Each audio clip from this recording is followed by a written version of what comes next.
नमस्कार. Marathi story hub या YouTube चॅनलवर तुम्हा सर्वांचे स्वागत आहे. मी कोमल, 32 वर्षांची मॉडर्न एक्झिक्युटिव्ह वर्किंग वुमन. लग्न होऊन 4-5 वर्ष झाली. माझ्या 35 वयाच्या नवऱ्याबरोबर पुण्यामध्ये राहते. अजून मूल नाही. नवरा एका कंपनीत मोठा मॅनेजर आहे आणि मी पण एका कंपनीत सेल्स डिपार्टमेंटमध्ये जॉब करते. पुण्यात लहानची मोठी आणि शिक्षण झालेले असल्याने मी एक मॉडर्न लेडी आहे. मॉडर्न असल्याने जीवनातील सगळे सुख घेण्याची माझी आवड आहे. पण अर्थातच मी स्वच्छंदी नाही. मुळातच मी दिसायला सुंदर होते आणि त्यात रेग्युलर योगा करून मी माझी फिगर मेंटेन केलेली होती. तशी तर मी स्लिम आहे, पण तरीही माझे मस्त भरलेले आहे. माझ्या बाकी अंगांच्या मानाने माझे ते जरा मोठेच आहे. इवन माझा नवरा पण मला अनेकदा बोलला की सगळ्या माणसांची नजर जास्त करून माझ्या तिथे जास्त असते. करायच्या बाबतीत आम्ही दोघेही रसिक आहोत. त्यामुळे जसे जमेल तसे आम्ही भरभरून सुख घेत असतो. माझ्यापेक्षा जास्त माझा नवरा करण्यामध्ये एक्सपर्ट आहे आणि त्यामध्ये नवनवीन प्रयोग करण्यात त्याला जास्त रस होता. तेव्हा तसले कपडे घालून त्याला रिझवणे आणि वेगवेगळ्या आसनात करणे त्याला आवडायचे आणि मलाही आवडत होते. माझा नवरा एका कंपनीत मोठा मॅनेजर असल्याने वरचेवर तो बिझनेस टूरला जात असतो आणि अनेकदा मी मजेत त्याला म्हटलेही की टूरवर असताना तो कसे काय स्वतःची भूक मॅनेज करतो. तो त्याचे उत्तर द्यायचे टाळतो, पण मला कल्पना होती की तो बाहेर सुख मिळवत असावा. अर्थात त्याबद्दल मला काही ऑब्जेक्शन नव्हते, कारण मी त्याच्या भावना समजू शकत होते. आता तो नसला की मी पण नेटवर सोशल साईटवर जाऊन एखाद्या पुरुषाशी चॅट करून स्वतःची तृप्त करून घेते.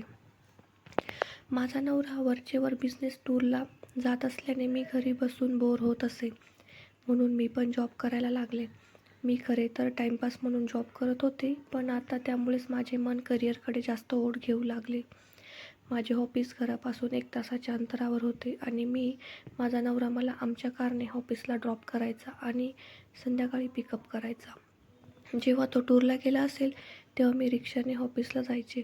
असे आमचे रुटीन लाईफ चालले होते आणि म्हटले तर एक्साइटिंग असे काही घडत नव्हते. पण त्या 25 डिसेंबरच्या एका दिवसात माझ्या आयुष्यात अशा काही घटना घडल्या की माझे आयुष्यच त्याने बदलून गेले. माझा नवरा नेहमीप्रमाणे टूरवर गेलेला होता आणि त्या 25 डिसेंबरच्या रात्री तो परत येणार होता.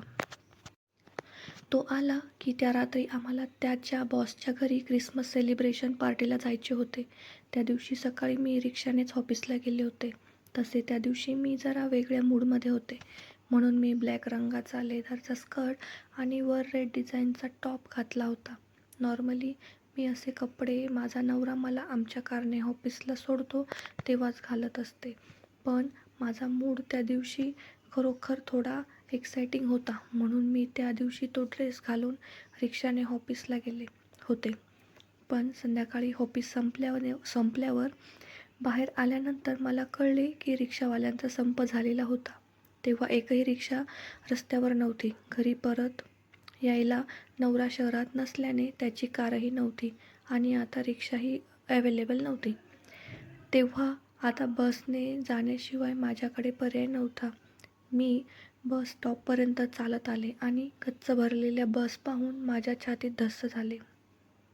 रिक्षांचा संप झालेला असल्याने बसला प्रचंड गर्दी होती आणि दरवाजावर लटकत असलेली लोक दिसत होती.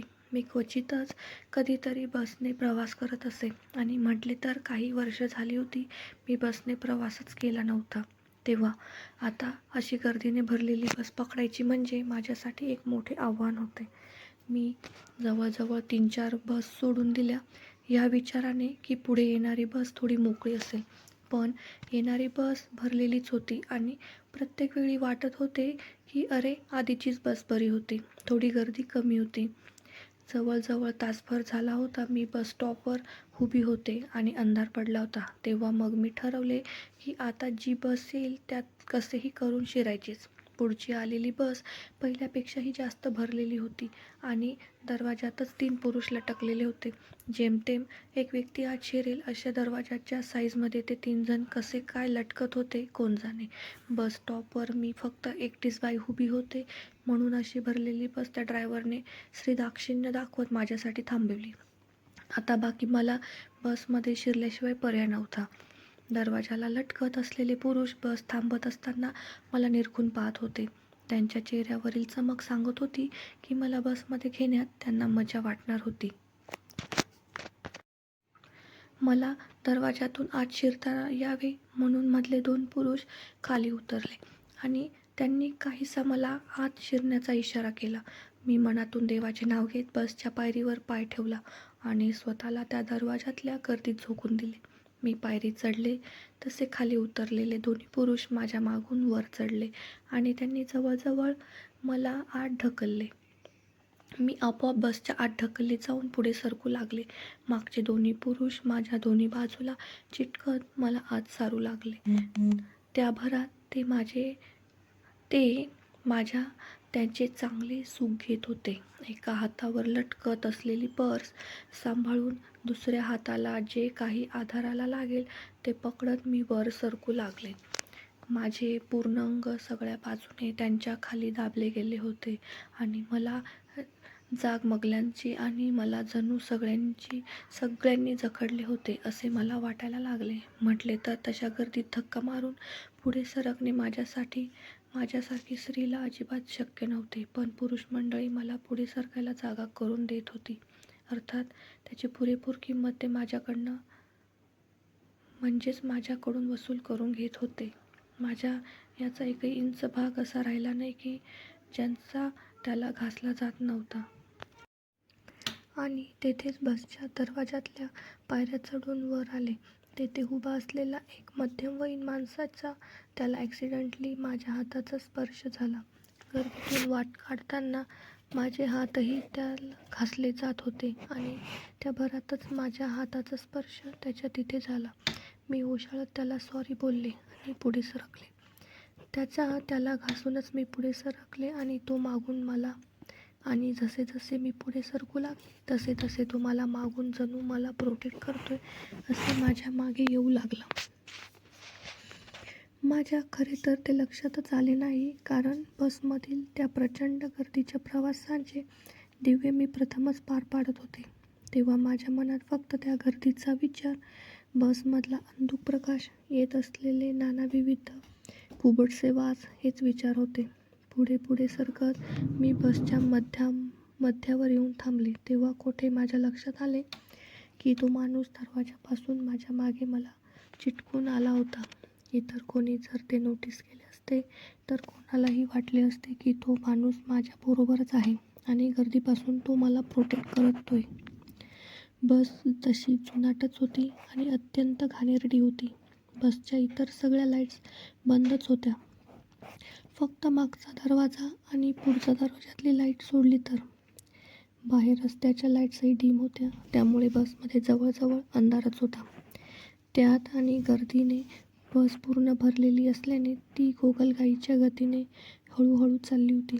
नक्कीच माझ्या ऑफिसपासून घरापर्यंतचा 1 तासाचा रस्ता ती बस या वेगाने अजून अर्धा तास जास्त घेऊन पार पाडणार होती. म्हणजे जवळजवळ तासभर तरी मला त्या बसमधले ते गर्दीचे दिव्य सहन करावे लागणार होते. मी माझ्या उजव्या बाजूच्या सीटच्या बॅकला टेकून उभी राहण्याचा प्रयत्न केला. पण माझे त्या सीटचा दांडा धरलेल्या मागच्या सीटवरील माणसाच्या हातावर दाबले गेले. मी पटकन सरळ उभी राहिले आणि ओशाळून खाली मागून त्याच्या मागच्या सीटवर बसलेल्या एक व्यक्तीकडे पाहू लागले. तो एक तरुण मुलगा होता आणि तो वर माझ्याकडे पाहून गालातल्या गालात हसायला लागला. त्याला बहुतेक त्याचा मऊ स्पर्श आवडला होता. बाजूला झुकून त्याने त्याच्या बाजूला बसलेल्या दुसऱ्या तरुण मुलाला हळूच काहीतरी सांगितले आणि तो खिडकीकडील मुलगाही माझ्याकडे पाहून हसायला जेथे 3 लागला. बहुतेक ते दोघे मित्र होते आणि एकाला मिळालेल्या माझ्या स्पर्शाने दोघांनाही मजा वाटली. मी पटकन मान वळून घेतली आणि बाजूला पाहायला लागले. पण मला जाणवले की ते दोघे तरुण आता त्याच्याकडे टक लावून पाहायला लागले होते. आणि अशा तऱ्हेने त्या बसमधील प्रचंड गर्दीत मी प्रवास करत होते आणि मागून तो एक माणूस मला चिटकून त्याची सूग घ्यायला लागला होता. आणि माझ्या उजव्या बाजूच्या सीटवर बसलेले 2 तरुण माझ्याकडे पाहून नेत्रसूग घ्यायला लागले. अचानक अंधार वाढला आणि त्यांनी असं काही केलं की ते मलाही आवडू लागलं. दुसरा भाग लवकरच. तोपर्यंत चॅनलला नक्की सबस्क्राईब करा आणि कथेला लाईक करा. धन्यवाद.